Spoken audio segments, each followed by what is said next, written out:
بسم اللہ الرحمن الرحیم۔ آپ صلی اللہ علیہ وسلم نے ارشاد فرمایا، اتق اللہ حیث ما کنت، اللہ سے ڈرو جہاں پر بھی آپ ہو۔ آدمی کے دل میں خوف ہوتا ہے، ڈر ہوتا ہے، تو گناہ سے بچنا اس کے لیے انتہائی آسان ہو جاتا ہے۔ جیسے آپ ٹریفک پر جاتے ہیں، سرخ بتی جلتی ہے تو آپ رک جاتے ہیں، اس کی خلاف ورزی نہیں کر سکتے، کیونکہ اگر آپ سگنل توڑیں گے تو پھر آپ کو چالان کاٹنا پڑے گا، سزا ملے گی آپ کو۔ تو ڈر ہوتا ہے، ڈر کی وجہ سے آپ قانون کو فالو کرتے ہیں۔ وہ خلق الانسان ضعیف ہے، لیکن انسان کمزور ہے، پھر بھی گناہ ہو جاتا ہے۔ بعض لوگوں کے دل میں اللہ کا ڈر بھی ہوتا ہے، لیکن گناہ ان سے ہو جاتا ہے۔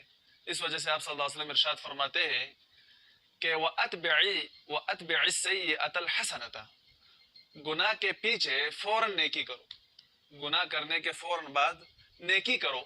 کیوں نیکی کرو؟ تمحوہا، تاکہ وہ نیکی اس گناہ کو مٹا دے۔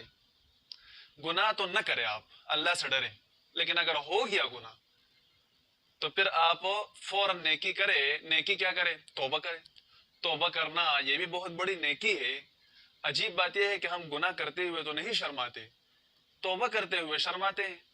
توبہ جب کرتے ہیں تو دل میں خیال آتا ہے، وسوسہ آتا ہے کہ بھئی میں توبہ کرنے کے بعد پھر توبہ توڑ دوں گا تو کیا فائدہ توبہ کرنے کا، توبہ نہیں کرتے۔ حالانکہ توبہ کرنا نیکی ہے، ٹوٹ جائے دوبارہ کرے بھئی، اس میں کیا بات ہے؟ جتنی بار آپ توبہ کریں گے اتنا آپ اللہ کے نزدیک ہوں گے۔ توبہ کرنا یہ تو نیکی ہے، جتنا زیادہ آپ توبہ کریں اتنی زیادہ نیکی آپ کو ملے گی۔ اس میں تو گناہ نہیں ملے گا، گناہ کرنے میں گناہ ملے گا۔ گناہ کرنے میں شرم نہیں آتی، توبہ کرنے میں ہمیں شرم آ جاتی ہے۔ تو آپ صلی اللہ علیہ وسلم نے ارشاد فرمایا کہ گناہ کے فوراً بعد نیکی کرو۔ تو نیکی میں تو سب سے بہترین نیکی یہی ہے کہ اس گناہ سے آپ توبہ کریں، اور اسی طرح صدقہ کریں، کیونکہ حدیث میں ہے کہ الصدقۃ ترد البلاء، صدقے سے بلائیں ٹل جاتی ہے۔ گناہ کی وجہ سے جو مصیبت بلا انسان پر آتی ہے تو وہ صدقے کی وجہ سے ٹل جائے گی۔ اور بھی نماز پڑھے، ذکر کرے، قرآن کی تلاوت کرے۔ اللہ رب العزت قرآن میں ارشاد فرماتے ان الحسنات یذہبن السیئات، کہ نیکیاں وہ گناہوں کو ختم کر دیتی ہے، فنش کر دیتی ہے۔ بلکہ حدیث میں تو یہاں تک آیا ہے کہ توبہ اگر سچے دل سے ہو تو وہ گناہ نیکی میں تبدیل ہو جاتی ہے۔ کتنی زبردست بات ہے، گناہ کرے، توبہ کرے، وہ نیکی میں تبدیل ہو جائے گی۔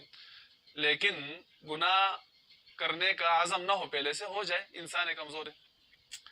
تو اللہ سے ڈرو، پھر بھی گناہ ہو جائے تو گناہ کے فوراً بعد نیکی کرو، توبہ کرو۔ وَخَالِقِ النَّاسَ بِخُلُقٍ حَسَنٍ، اور لوگوں کے ساتھ اچھے اخلاق کا برتاؤ کرو، اچھے اخلاق سے پیش آؤ۔ حسن خلق، اچھے اخلاق جو ہے یہ ایک ایسا عمل ہے کہ انسان کے نیک اعمال کے ترازو کو وزنی کر دیتا ہے۔